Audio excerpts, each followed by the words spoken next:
जी नाज़रीन अस्सलाम वालेकुम। आज का व्लॉग जो मैं इस वक्त रिकॉर्ड करने जा रहा हूँ, इसको रिकॉर्ड करते हुए जो मेरी वरीज़ हैं वो काफ़ी हाई हैं इकॉनमी को लेके, मुल्क के हालात को लेके, और मैं कुछ चीज़ों पे परेशान भी हूँ।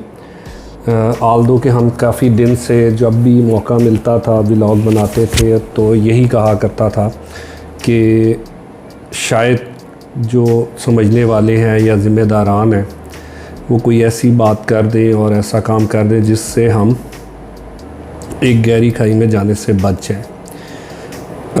मगर बज़ाहिर जो सिचुएशन लगती है, जो नंबर्स हम देखते हैं और जो रिज़ल्ट आ रही हैं, जो स्टेट बैंक की रिपोर्ट्स हैं, जो इस वक्त बैंकिंग चैनल्स के हालात हैं, या जो करंट इकनॉमिक्स कंडीशंस हैं, या जिस वक्त हम जाके कारखानेदारों से, सरमायादारों से बात करते हैं, या उन इंडस्ट्री से जो बैकबोन है इस पाकिस्तान की मुल्क को चलाने के लिए, इकॉनमी को जो जॉब क्रिएशंस करते हैं या सारा कुछ, तो वहाँ से बड़ी मायूस कुन बातें जो है इस वक्त आती हैं और बात होती है।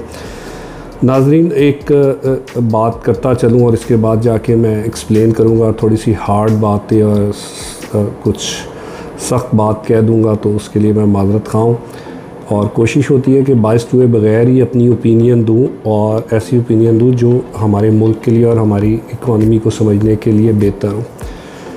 कहते हैं ना कि शेर आया, शेर जब सामने आ गया तो कहते हैं अब तुम क्या करोगे। तो भाई बात ये है, अब उसने करना है, हम लोगों ने क्या करना है। अब वो पोजीशन आ चुकी है इकॉनमी की, मुल्क के हालात उस पोजीशन पे आ चुके हैं कि जब अब ये डिसाइड करेगा कि हमारे साथ क्या होगा। हम अब कुछ नहीं कर सकते। जो वक्त था, जिस वक्त हमने कुछ करना था, वो वक्त अब मुझे लगता है या मेरे ख़्याल से गुज़रता जा रहा है, और हम आगे की तरफ, खाई की तरफ तेज़ी से जाते जा रहे हैं।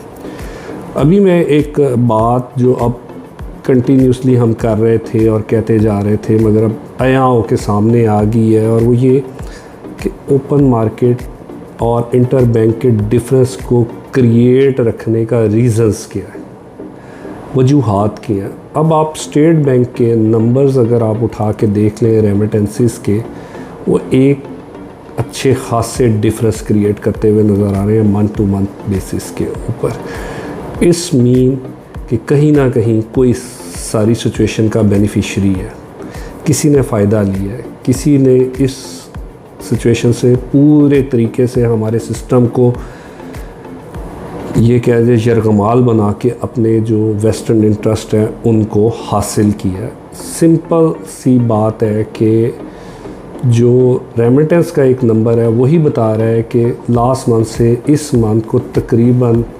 400-500 मिलियन डॉलर्स जो हैं वो कम हमें थ्रू प्रॉपर चैनल आए हैं। तो ये एक ऐसी अलार्मिंग सिचुएशन है कि अब मैं इस वक्त जब मैं, क्योंकि ये मेरी वायरल होगी और आगे जाएगी, मैं किसी को ब्लेम करना नहीं चाह रहा, नाम नहीं लेना चाह रहा, मगर जो करता धरता जो यहाँ पे बैठे हैं वो एक ऐसा मैकेनिज़्म सेट करके एक ऐसी ट्रांजैक्शंस करवा रहे हैं कि जो हमारे मुल्क में रेमिटेंस आती है। अब मुझे बताएं कि जो पाकिस्तानी, ओवरसीज़ पाकिस्तानी बैठा हुआ है, वो एक्सचेंज रेट को बड़े गौर से देखता है। अगर उसको पता लग रहा है कि मेरे मुल्क में बैंक के ज़रिए अगर मैं भेजूँगा 225-226 रुपये मुझे मिलेंगे, और अगर मैं यही हुंडी हवाला कर दूँगा तो मेरे घर वालों को 260 रुपये के हिसाब से पैसा मिलेगा, तो वो जो इतना बड़ा ये 30-35 रुपये का गैप है, उसके लिए वो क्यों करेगा, वो क्यों बॉदर करेगा कि वो यहाँ पे भेजे। और वो भेज भी सिर्फ उतना ही रहा है जितनी उसके फैमिली को यहाँ पे ज़रूरत है, वो उसको होल्ड करके बैठा हुआ है। तो उस, और वहाँ पे कोई एक ऐसा है जो यहाँ की ब्लैक मनी को वहाँ वाइट कर रहा है और उसको जमा कर रहा है, और वहाँ पे ये कर रहा है। आल्दो कि मेरी बात से कुछ इत्तेफाक, मगर जिन्होंने ये चैनल किए हुए, जो इतने इन्फ्लुएंसर लोग हैं जो ये मामला को इतनी ग्रिप के साथ कर रहे हैं, उनके सारे मामला सेटल किए। तो ये बात अब आया हो चुकी है कि इसके कुछ बेनिफिशरी हैं जो फ़ायदा। फिर दूसरी बात ये कि आप इंपोर्ट अपनी जो है सब्सिडाइज़ कर रहे हैं, सस्ती कर रहे हैं। सॉरी, लाइट फिर चली गई। अब देखें लोड शेडिंग भी थोड़ी देर बाद इतनी ज़्यादा होती जा रही है कि थोड़ी देर बाद चलिए, अब जनरेटर चलेगा तो हमारी लाइट आ जाएगी। तो ये एक जो मैं एक्सप्लेन कर रहा था कि उन्होंने जो इस सिस्टम को अपनी ग्रिप में लिया और इतना फ़ायदा लिए जा रहे हैं, तो ये वो किया जा रहा है। मगर यहाँ पे जो ज़िम्मेदारान हैं, जो इस मुल्क की को कहते हैं कि हम इसके सही वारिस हैं, वो क्या ड्यूटी कर रहे हैं? क्या वो इदारे या वो लोग समझ रहे हैं कि क्या हो रहा है इस वक्त, किस तरीके से किया जा रहा है? कहीं से इंटरवीन करना है।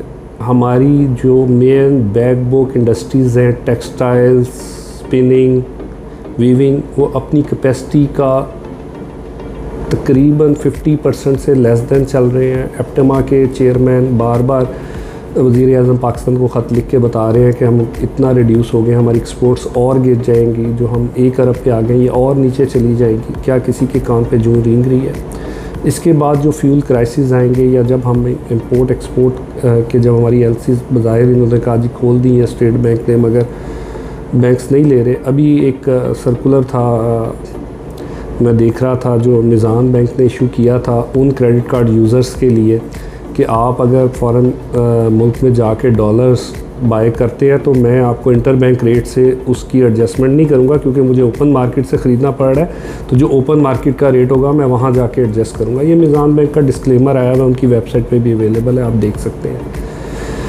तो सिर्फ कहना मैं ये चाह रहा हूँ कि क्या इस वक्त ये सिचुएशन किसी की समझ में नहीं आ रही?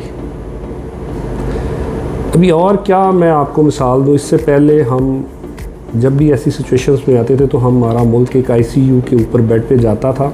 ये शब्बर ज़ैदी ने अपने कॉलम में लिखा है, उन्होंने भी यही बात कही है कि वहाँ जाते थे, आईएमएफ उसका इलाज करने आता था, ड्रिप्स लगाता था या उसको कुछ भी एक लाइफ सेविंग ड्रग देता था और उसको बचा लेते थे। हम फिर कुछ अरसे के लिए चले जाते थे, मगर वहाँ जाके हम अपनी आदतें चेंज नहीं करते थे, हम अपना लाइफस्टाइल चेंज नहीं करते थे, हम हेल्दी एक्टिविटीज़ नहीं करते थे, ना हम हेल्दी डाइट लेते थे, ना वॉक करते थे, ना कुछ करते थे। फिर उसी कंडीशंस में आके दोबारा आईसीयू में हमारा मुल्क चला जाता है। और भाई इस मुल्क से भी तो पूछो, जितनी मर्जी दफ़ा तुम्हें रेस्क्यू करने, तुम्हें फ़र्स्ट एड देने के लिए लोग आते रहेंगे, क्या तुम भी अपने आप को सही करने के लिए तैयार हो कि नहीं हो? फिर इस वक्त जो है हम आईसीयू से भी निकल के हम वेंटिलेटर पे जा चुके हैं। इधर किसी का स्विच बंद हुआ, इधर डेथ हुई। तो सिंपल आसान अल्फाज में समझाने की बात ये है कि सिचुएशन हमारे हाथों से निकल गई है, और अगर हम बचा सकते हैं तो थोड़ा सा गौर करके, जो हमारे इस वक्त मैं क्या कहूँ कि जो डॉलर बेस्ड जिनके अकाउंट्स हैं उनको अब सॉल्वर गारंटीज़ इशू करनी चाहिए गवर्नमेंट को, उनको आगे आना चाहिए और एडवांटेज देना चाहिए उनको जो डॉलर पाकिस्तान लेके आए, या उस रेमिटेंस के ऊपर उसको और थोड़ा सा बोनस देना चाहिए, एडवांटेज देना चाहिए, ताकि लोग बेखौफ व ख़तर वापस रेमिटेंस और जो हमारी जो बाहर पड़े हुए रिज़र्व्स हैं वो वापस लेके आए, ताकि ये मुल्क खड़ा हो सके, हमारा जो बैलेंस है उसको बेहतर हो।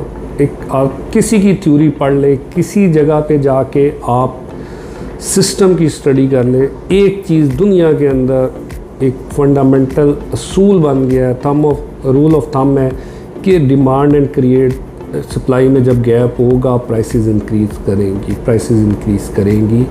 तो ये जो गैप है इसको आप इस तरह दबा के आप नहीं कर सकते, मुल्क नहीं चला सकते, इसको इसकी नेचुरल वाटर फ्लो थ्योरी पे छोड़ दें, जहाँ जाना है उसको जाने दें, ताकि बराबर हो दुनिया के साथ भी हर जगह से। और फिर जो यहाँ से चीज़ें जो है एक तो यहाँ से फ्लाई करते हैं, कैपिटल भी फ्लाई हो रहा है, और दूसरा ह्यूमन रिसोर्स भी जो आपका ह्यूमन माइंड है वो भी फ्लाई हो रहा है। तीसरा जो यहाँ पे बाहर में चीज़ें सस्ती हैं, यहाँ महंगी हैं, वो यहाँ पे आती जा रही हैं, हम अपनी लोकल सनत को भी तबाह करते जा रहे हैं। तो बचाने के लिए मैंने इतनी आसान जो है एग्जांपल्स दिए हैं, समझ जाएं और हमारी इकॉनमी को बचाना चाहिए। और मैं तो यही कह सकता हूँ कि हमें इस वक्त जो मेजर्स ज़रूरी लेने चाहिए, राइटिंग ऑन द वॉल है, वो हमें ले लेने चाहिए। बहुत शुक्रिया।